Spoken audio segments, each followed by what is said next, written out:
Hola, ¿qué tal amigos? Mi nombre es José Armando Corona y soy compositor y técnico superior en sonido. Bienvenidos a este episodio en donde les mostraré cómo compuse una pequeña pieza orquestal con la ayuda de la librería Big Band Orchestra de la compañía Vienna Symphonic Library y veremos cómo pasar de esto a esto. Así que quédate conmigo y no te lo pierdas. Comenta y pregunta las dudas que te surjan, que estaré encantado de ayudarte.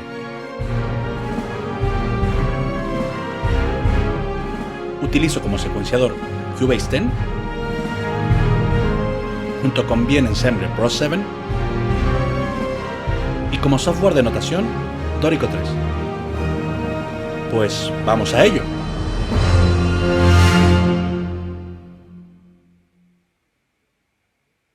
Exploremos las articulaciones que Big Band Orchestra nos ofrece.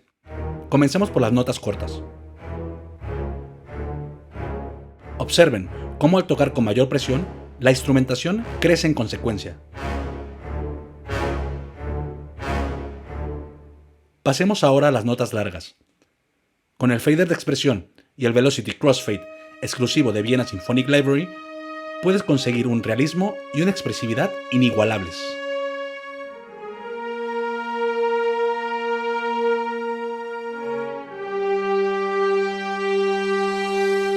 Y por supuesto, no olvidemos los crescendos orquestales, que al estar grabado al mismo tiempo y en el mismo sitio, Synchron Stage en Viena, la unidad y la grandeza se pueden sentir.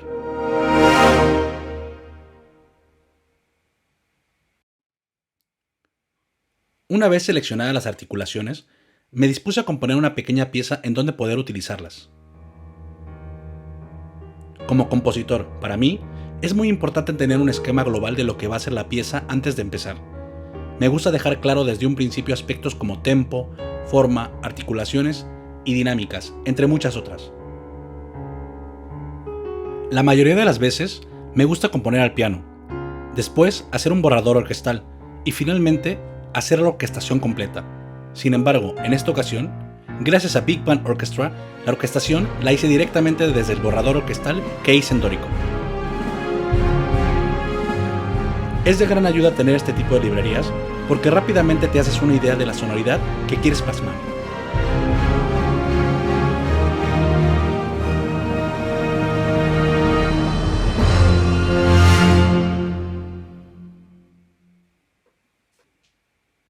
Al interiorizar el funcionamiento de Big Band Orchestra, decidí secuenciarlo por capas.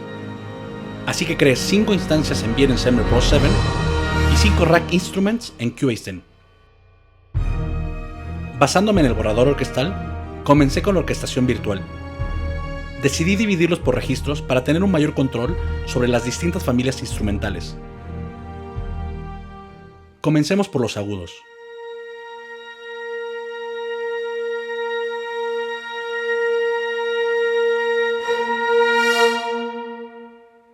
Estos llevan el mayor peso melódico, y lo mejor para ello es hacer uso de las notas largas, notas marcatos y crescendos orquestales según el carácter necesario.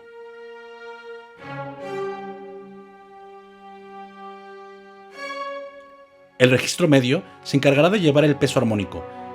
Para esto, en el mixer activé los micrófonos de esas secciones para tener más sonoridad de los vientos madera, trompas y trompetas.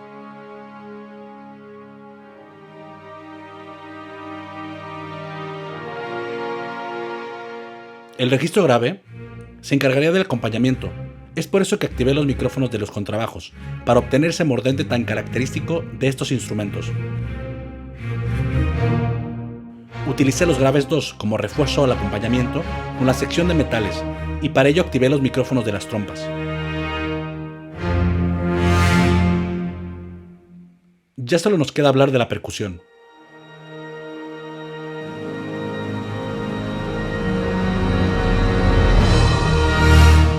Los timbales, el plato suspendido, el bombo orquestal, la pandereta y la caja son los instrumentos que elegí para formar el conjunto de la percusión, sacados de la librería Epic Orchestra, que al ser grabados en el mismo sitio Synchron Stage en Viena, el empaste fue inmediato, otro gran producto de la compañía Vienna Symphonic Library.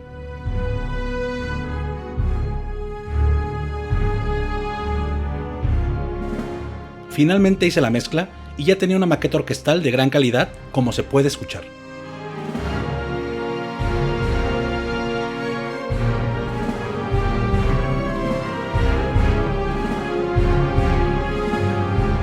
Si tienen alguna duda, escriban en los comentarios y con gusto les responderé. Saludos y hasta el próximo episodio. Muchas gracias.